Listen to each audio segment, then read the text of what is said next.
Hello there, kumusta kayo? Nasubukan nyo na ba na nag-request sa tao tapos ang sagot sa'yo ay isang malaking no? Alam nyo ba sa Bible, marami ring pagkakataon na ang sagot ni Lord sa kanyang mga anak ay isang malaking no. Katulad ni David, nung hiniling niya na siya ay magpatayo ng temple, ang sagot ng Lord sa kanya, no. Even kay Apostle Paul, sabi niya, Lord, alisin mo yung aking thorn in the flesh. Pero ang sagot ni Lord sa kanya, no, because my grace is sufficient for you. Tandaan mo natin ito. Number one, when God says no, it doesn't mean that He did not hear us.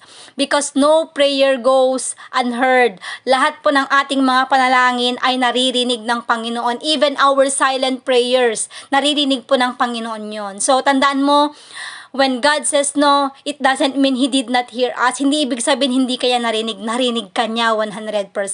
Secondly, when God says no, it doesn't mean He does not care. Lahat tayo kinikare ng Panginoon. Kaya nga minsan ang sagot niya sa atin ay no. Kasi nga baka ikakapahamak mo yung hinihiling mo sa Kanya. So tandaan mo, when God says no, it doesn't mean He does not care. He cares for you. He cares for you so much. Kaya minsan ang sagot niya sa atin ay no. Another thing, when God says no, it doesn't mean that He will not answer. Maaring ang sagot niya lang sa'yo ay no or wait, 'di ba? So, yung no sagot din naman 'yun, 'di ba? Kaya minsan nga lang kasi hindi para sa atin yung hinihiling natin, kaya ang sagot ni Lord ay no. Pero hindi ibig sabihin nun na hindi niya tayo sasagutin. Sinagot niya na tayo, ang sagot niya nga ay no. 'Di ba? Answer din 'yun. And lastly, when God says no, it doesn't mean that He rejects us. Lahat po tayo ay welcome sa presensya ng Panginoon. Lahat tayo gustong makasama ng Panginoon. Gusto niyang marinig yung ating mga hinaing.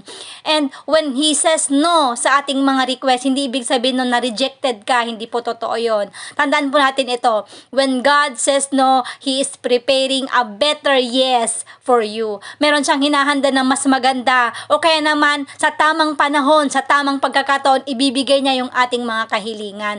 Kaya po kapag nakakatanggap tayo ng isang no sa Panginoon, sana huwag tayong panghinaan ng loob. But always remember na lahat ng mga bagay na nangyayari sa atin, inaalaw niya, all things work together for the good, para sa kabutihan ng mga taong nagmamahal sa Panginoon. So, sana po sa ating lahat ngayon, when we receive a no from the Lord, huwag tayong panghinaan ng loob, but continue to believe and continue to serve God faithfully, kasi meron siyang hinahandang better yes para sa ating lahat. God bless everyone.